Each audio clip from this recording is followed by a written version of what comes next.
E um abraço para você que se liga aqui no canal Tua Estrela Te Conduz. Uma boa tarde. Para quem não me conhece, eu sou Iverson Santos. Este aqui é o segundo vídeo de hoje, deste sabadão, dia 4 de março. O primeiro já entrou, 6 horas da manhã. Este aqui é o segundo, que entra sempre às 5 horas da tarde. Muitas notícias, informações, opiniões sobre o nosso Botafogo. Já peço para vocês aquela moral, deixa o like, inscreva-se no canal, ative o sino para você receber todas as notificações, não perder nada do que acontece no Botafogo. E se você puder, se você quiser, vire membro, R$ 2,99 ao mês, você ajuda o canal a se manter de pé. Entra lá no nosso grupo do WhatsApp. Eu já abro esse vídeo conversando com vocês sobre o Pix que a CBF fez para o Botafogo, beleza? Pela classificação na primeira fase da Copa do Brasil. Botafogo empatou com o Sergipe por 1-1 e já temos o Pix, beleza? A CBF pagou o Botafogo R$1.700.000 por essa classificação. Lembrando que o Botafogo já havia recebido R$1.400.000 só pelo fato de jogar a primeira fase. Então, se a gente fizer o cálculo aqui, 1.700.000 pela classificação, mais 1.400.000 pela participação na primeira fase, o Botafogo já recebeu R$3.100.000 por estar aí na Copa do Brasil, beleza? O Botafogo recebeu também um pedaço da renda do jogo em Aracaju, tá? R$124.000 o Botafogo recebeu. A partida teve 9.500 torcedores lá na Arena Batistão, para uma renda de R$576.000. O Botafogo recebeu 40% da renda líquida do jogo, tá bom? Essa situação, né? A primeira fase da Copa do Brasil, o regulamento prevê que o mandante recebe 60% e o visitante recebe 40% da renda líquida do jogo. Por isso que o Botafogo recebeu 124.000 de 576.000 de renda, beleza? Falando em Copa do Brasil, já temos a data, beleza? De Botafogo e Brasiliense, jogo da segunda fase. Cara, o Brasiliense, uma curiosidade, né? O Brasiliense, o nosso adversário na Copa do Brasil na segunda fase, tem 3 jogadores aí que são conhecidos da gente. Hernani Brocador, ex-Flamengo, Chiesa. O Chiesa, cara, tá jogando no Brasiliense. E o Yuri Mamute. Tanto o Chiesa, tanto o Yuri Mamute tem passagens pelo Botafogo, tá? Ô Iverson, é o trio de ataque do Brasiliense? Não, porque desses aqui, cara, só o Yuri Mamute é titular, beleza? Só o Mamute é titular aí do Brasiliense. O Brocador e o Chiesa são reservas, tá? Mas é bom a gente prestar atenção nesses caras. A data vai ser o seguinte, quarta-feira, sem ser essa, a outra, dia 15 de março, 8 horas da noite. Ainda não sabemos o local, porque o estádio Newton Santos está passando por obras. Então o Botafogo não vai mandar esse jogo no Newton Santos. O mando é do Botafogo, mas a gente ainda não tem o Newton Santos à disposição. A vitória é nossa.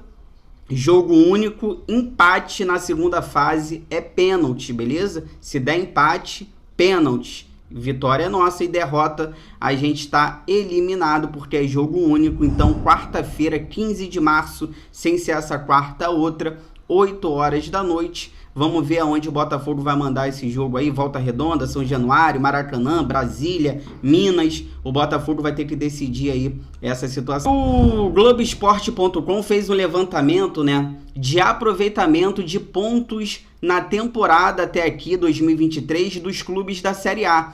Cara, uma curiosidade que o Botafogo, cara, é o 17º nesse ranking com melhor aproveitamento. O Botafogo só está acima de 3 equipes, Cruzeiro, Bragantino e Santos. O Botafogo tem 10 jogos, 5 vitórias e 2 empates, 3 derrotas até aqui na temporada, 56% de aproveitamento. Como vocês podem ver, já está aqui do lado, o líder desse ranking aí que o GE fez, o aproveitamento de pontos na temporada 2023 dos times da Série A, o Atlético Paranaense é o líder junto com o Grêmio. Eles têm ali 93,9% até aqui, 11 vitórias, 11 jogos, 10 vitórias, um empate, nenhuma derrota, tanto o Atlético quanto o Grêmio.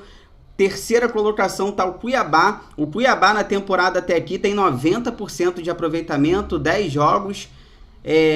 O Cuiabá tem quantas derrotas aqui? Está dizendo que 9 vitórias, nenhum empate e uma derrota. A curiosidade é que o Cuiabá, o terceiro, só tem uma derrota, só que o Cuiabá, essa derrota, está eliminado da Copa do Brasil, né?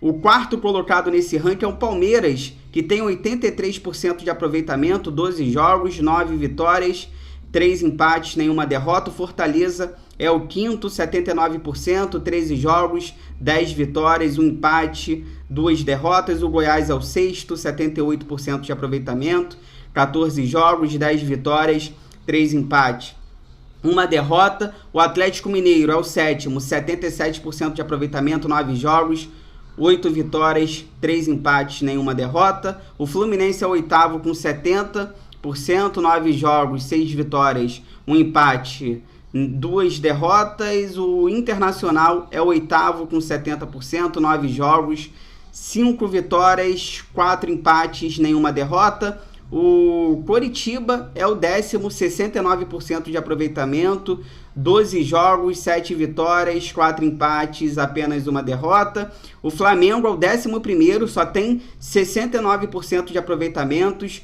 14 jogos, 9 vitórias, 2 empates e 3 derrotas. O Vasco é o 12º com 66% de aproveitamento, empatado com o Flamengo ali praticamente. 8 jogos, 4 vitórias, 8 jogos. O Vasco tem 10 jogos, 6 vitórias, 2 empates e 2 derrotas.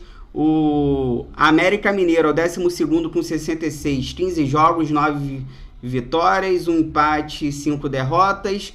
O Bahia é o 14º com 62%, 15 jogos, 9 vitórias, 1 empate e 5 derrotas. O São Paulo é o 15º com 60% de aproveitamentos, 11 jogos, 5 vitórias, 4 empates e 2 derrotas. O Corinthians é o 16º com 57% de aproveitamento, 10 jogos,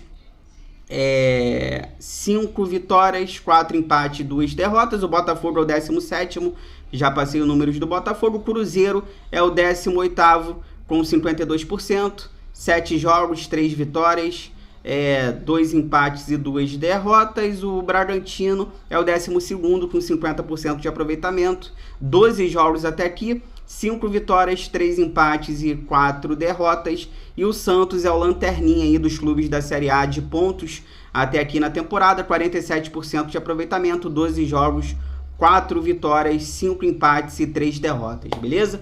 Fica aí que eu já volto para conversar com vocês sobre Luiz Castro. Muita gente perguntando, vai ser demitido ou não? Cadê a demissão do Castro? Vamos conversar sobre isso.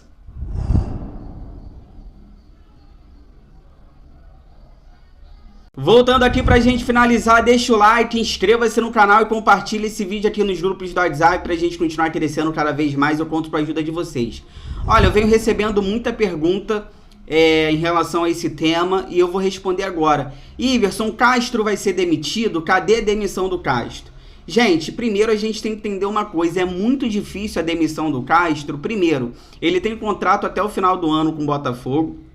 Ele já disse que quer cumprir, o Textor também já disse que ele vai cumprir o contrato aqui no Botafogo. Ele tem uma multa, cara, rescisória muito alta. Se o Botafogo mandar o Castro embora, o Botafogo tem que pagar muita grana pro Castro por causa dessa multa. E se o Castro pedir para sair, ele também tem que pagar essa multa pro Botafogo. Então é difícil. O Botafogo não manda embora e ele também não pede para sair, né? Ele só sai se entrar num acordo, ele e o Textor, ninguém paga ninguém, aí ele vai embora. Agora, ele tem que ser questionado, o trabalho do Castro tem que ser cobrado, porque já tem 1 ano de trabalho praticamente, ele tem até aqui praticamente 50% de aproveitamento, muito pouco, 1 ano de trabalho, 50% de aproveitamento. Cadê o Botafogo Way? Ele é contratado para o Botafogo Way, né? Para o Botafogo amassar todo mundo, Botafogo comandar os jogos, posse de bola, envolvência e nada até aqui, né? de Botafogo Way. Os jogos que a gente tem vencidos aí, a gente tem gostado, são os jogos que o Botafogo está jogando de forma reativa. O Castro foi contratado para ser propositivo. Iverson precisa de reforços para ele trabalhar aí e fazer o Botafogo Way andar. Beleza, mas não é só isso. O Botafogo não precisa de reforços para ganhar do Sergipe. Com todo respeito ao Sergipe, 4ª divisão, o Sergipe nem líder do estadual é, nem líder da Copa do Nordeste do seu grupo é. O Sergipe é 4ª divisão. Precisa de tantos reforços assim para a gente jogar bem e vencer o Sergipe? Para a gente estar dentro do G4 do Carioca, coisa que hoje a gente não tá. A gente é o 5º no Carioca, tá fora do G4. Então, assim, não é só reforços, é o trabalho do Castro. Cara, o time tá espaçado, a gente não consegue fazer a bola girar no meio-campo. Ele só joga de uma forma, ele dificilmente muda o esquema, muda o jeito de jogar. Ele insiste em jogadores que não tá rendendo. Por exemplo, a lateral direita, Rafael, Daniel Borges, não dá mais. Por que ele não improvisa o Tietê? Por que ele não pega um lateral da base e testa? Não, ele insiste no Rafael, insiste no Daniel Borges. Olha, o Castro até aqui tá falando muito e trabalhando pouco. 1 ano de trabalho. Precisa de reforços? Precisa muito. Mas não é só isso não. Será que os reforços chegando, ele vai dar conta? Ele vai botar os reforços para jogar? O time vai melhorar? Não sei. Não sei. Às vezes vão chegar reforços aí de qualidade e não vai melhorar nada, porque é o trabalho do técnico. Então tem que ser questionado sim, mas em relação à demissão, é muito difícil o Castro sair do Botafogo neste momento. Acredito eu que ele vai cumprir o contrato pelo menos até dezembro, aí depois a gente vai ver se ele renova ou não. Se você chegou até aqui, obrigado, inscreva-se no canal, deixa o like, ative o sino. Obrigado pelo carinho, pela audiência. Amanhã tô de volta às 6 da manhã, pré-jogo, Botafogo e Resende, e depois tem a live pós-jogo, 6 horas da noite. O jogo é 4, quando for 6, estaremos aqui ao vivo, conto com a audiência de vocês, beleza? Se cuidem, fiquem com Deus, bom restinho de sábado, Fogão. Gosto mais de você do que de mim.